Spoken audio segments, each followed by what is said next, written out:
ఆగస్టులో రాబోయే మొబైల్స్లో ఇంకా నువ్వు ఏ మొబైల్ కొనాలో ఆలోచిస్తున్నట్లయితే ఖచ్చితంగా ఈ వీడియో నీకోసమే. మెయిన్లీ ఈ వీడియో ఎవరైతే పెద్దవాళ్ళు చూస్తున్నా ఈ వీడియో లాస్ట్ వరకు అయితే చూడండి. ఈ వీడియో మీకు కూడా చాలా ఇంపార్టెంట్, అంటే చాలా యూజ్ అవుతుంది.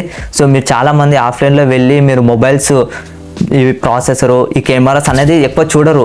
మెయిన్లీ మీరు డిజైన్ చేసి మొబైల్ కొనే వాళ్ళు కూడా ఉంటారు. ఒకవేళ అట్లాంటి వాళ్ళు ఉంటే కూడా ఒకసారి కామెంట్ సెక్షన్లో చెప్పండి. సో నేను కూడా చూస్తా. సో మెయిన్లీ నేను ఈ వీడియోలో ఏ మొబైల్ కొనాలో ఆలోచిస్తున్న వాళ్ళకి ఈ వీడియో, అదేవిధంగా ఒకవేళ మీరు మీ మొబైల్ సెలెక్ట్ చేసుకునేట అంటే మీ యూట్యూబ్లో వెళ్ళి టెక్ ఛానల్స్లో ఒక మొబైల్ అనేది సెలెక్ట్ చేసుకుంటారు. అట్లాంటి వాళ్ళకు కూడా ఈ 3 ఇంపార్టెంట్ పాయింట్స్ అనేటివి మీ మొబైల్ అంటే మీరు కొంటున్న మొబైల్లో ఇవి ఉండేటట్లు కూడా చూసుకోండి. ఇప్పుడు నేను సింపుల్గా అయితే ఎక్స్ప్లెయిన్ అయితే చేస్తాను, లేకుంటే వీడియో ఎటువంటి లెంత్ అయితే తీయను, చిన్నగా షార్ట్లోనే స్వీట్గా అయితే చెప్పేస్తా. సో ఫస్ట్ వచ్చేసరికి మొబైల్స్ కొనే వాళ్ళ గురించి నేను 2 కేటగిరీస్ ఇప్పుడు సింపుల్గా ఎక్స్ప్లెయిన్ చేస్తాను, చాలా జాగ్రత్తగా అయితే వినండి. ఫస్ట్ వచ్చేసరికి మెయిన్లీ కెమెరాస్ అనమాట. జనరల్ యూస్ వాడేవాళ్ళు మినిమం మీ కెమెరాస్ అనేటివి back camera front camera 4K videos record చేసేటట్లు చూసుకోండి. ఎందుకంటే మీకు మినిమంగా ఆ రేంజ్లో కాకపోయినా తక్కువలో, అంటే మినిమం వీడియోస్ ఫొటోస్ తీసేటప్పుడు కూడా ఈ వీడియో కానీ ఈ ఫోటో కానీ సూపర్ వచ్చిందిరా అనేటట్లు ఆ కెమెరాస్ ఉన్నట్లు మొబైల్ అయితే తీసుకోండి. సో సెకండ్ వచ్చేసరికి ప్రాసెసర్ అనమాట. ప్రాసెసర్ చాలామంది అనేది ఇంపార్టెంట్ అంటే ఎక్కువ తీసుకోరు. సో ప్రాసెసర్ మెయిన్లీ చాలా ఇంపార్టెంట్. ప్రాసెసర్ ఎంత పర్ఫెక్ట్గా పనిచేస్తుందో మీ మొబైల్ అంత పర్ఫెక్ట్గా పనిచేస్తుంది. మెయిన్లీ దీని గురించి ఒక షార్ట్ వీడియో కూడా నేను తీస్తా. సో థర్డ్ స్టెప్ వచ్చేసరికి సో బ్యాటరీ అనమాట. సో బ్యాటరీ విషయానికి వస్తే మినిమంగా 5000 mAh బ్యాటరీ కన్నా ఎక్కువ ఉన్నట్లు చూసుకోండి. దీనివల్ల మీ మొబైల్ అంటే రోజు వాడే మొబైల్స్ ఎక్కువ అంటే 2 hours ఎక్కువగా ఉంటుంది అనమాట, అంటే బ్యాటరీ లో కాకుండా. సో కాబట్టి బ్యాటరీ అనేది 5000 mAh బ్యాటరీ కన్నా ఎక్కువ చూసుకోండి. సో మెయిన్లీ సెకండ్ కేటగిరీ వచ్చేసరికి హై పర్ఫార్మెన్స్ అనమాట. ఈ కేటగిరీలో ఉన్న వాళ్ళు చాలా జాగ్రత్తగా అయితే వినండి.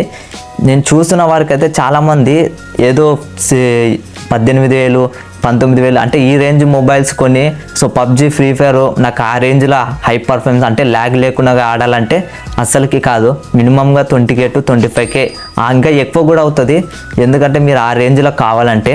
సో మెయిన్లీ నేను ప్రిఫర్ చేసేది ఏంటంటే ఈ 3 ఇంపార్టెంట్ టిప్స్ అనమాట. సో ఫస్ట్ వచ్చేసరికి సో కెమెరాస్, అంటే కెమెరాస్ పర్ఫెక్ట్గానే ఉంటాయి, ఎందుకంటే కెమెరాస్ విషయానికి నేను ఇప్పుడు పెద్దగా మాట్లాడట్లేదు. పర్ఫార్మెన్స్ అనమాట. మెయిన్లీ ఎంత మంచి పర్ఫార్మెన్స్ ఒక మొబైల్ తీసుకుంటే ఖచ్చితంగా మీ మొబైల్ అనేది అంత పర్ఫెక్ట్గా పనిచేస్తుంది. సో మీరు గేమ్స్ ఆడేటప్పుడు కూడా ఎటువంటి ల్యాగ్స్ అనేటివి ఉండవు.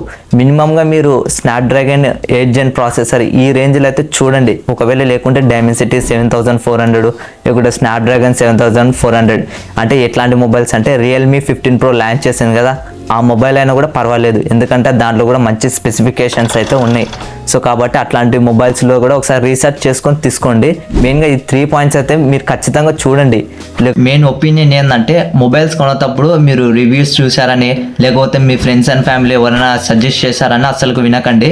మీరు మొబైల్ని 2-3 times చెక్ చేసుకున్నాకనే మీరు మొబైల్ కొనండి. ఎందుకంటే ఒక్కసారి మనీ పెట్టాక సో మనీ అనేది రివర్స్ రాదు కాబట్టి. సో రిటర్న్ ఆప్షన్ ఉంటుంది, ఆన్లైన్లో అయితే ఉంటుంది, కానీ మీరు మంచి మొబైల్ తీసుకుంటే ఒక పర్ఫెక్ట్గా ఉంటుంది అనమాట. సో కాబట్టి ఖచ్చితంగా మీరు మొబైల్ తీసుకున్నప్పుడు నేను చెప్పబోయే ఈ 3 ఇంపార్టెంట్ పాయింట్స్ అనేటివి నోట్ చేసుకోండి. సో ఒకవేళ మీరు మొబైల్ సెలెక్ట్ చేసుకున్న వాళ్ళకు కూడా ఈ 3 పాయింట్స్ అనేది మీ మొబైల్లో ఉన్నట్లు కూడా చూసుకోండి. సో నాకు తెలుసు, ఐ హోప్ ఈ వీడియో మీకు నచ్చినట్లయితే ఖచ్చితంగా లైక్ చేయండి, ఎందుకంటే ఈ వీడియో మీరు లైక్ చేస్తే చాలామందికి అయితే మొబైల్ కొన్న వాళ్ళకి సజెషన్ అయితే అవుతుంది అనమాట. సో కాబట్టి మీ ఫ్రెండ్స్ అండ్ ఫ్యామిలీలో ఎవరైతే ఒక మంచి మొబైల్ తీసుకున్న వాళ్ళకు కూడా ఈ వీడియో అనేది యూస్ఫుల్ అవుతుంది. ఖచ్చితంగా ఈ వీడియో షేర్ చేయండి. సో ఈ వీడియో నచ్చినట్లయితే లైక్ చేసి మన ఛానల్ని సబ్స్క్రైబ్ చేసుకోవడం మాత్రం మర్చిపోకండి.